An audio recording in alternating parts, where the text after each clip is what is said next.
Student safety is any school's priority.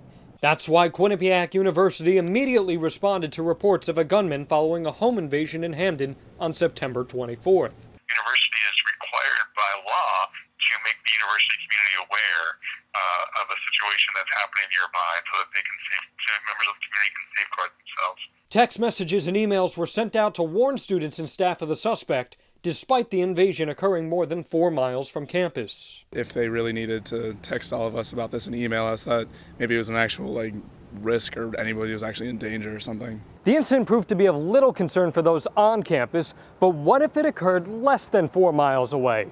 What if Quinnipiac was in a face-off with an active shooter? The school announced last year it would institute armed officers on its campuses, with officials telling Q30 it would also look into having active shooter drills.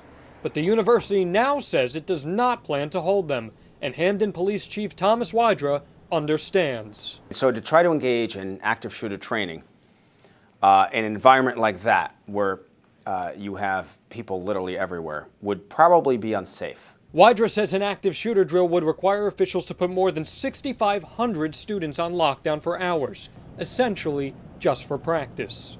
It would be alarming and really difficult to coordinate. But the area is no stranger to active shooter scares. Nearby Yale University had its own gunman threat last year, and sophomore Dane Underwood remembers being notified. I woke up that morning to a phone call from Yale security saying, stay indoors, there's a possible armed shooter. So I look out my window and I see, military people with assault rifles and stuff.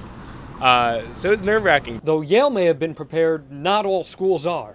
A recent survey by Campus Safety magazine says 1 out of 4 colleges is unprepared for an active shooter, and not being ready could cost someone their life. We know that in active shooter scenarios, time matters, and the time that matters the most are seconds.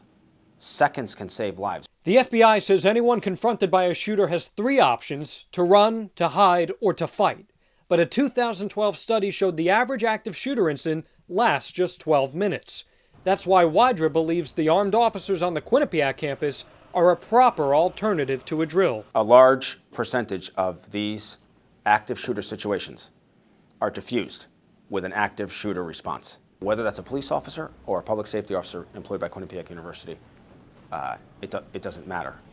What matters is that person is confronted with an armed response. From Hamden, Jon Alba, Q30 News.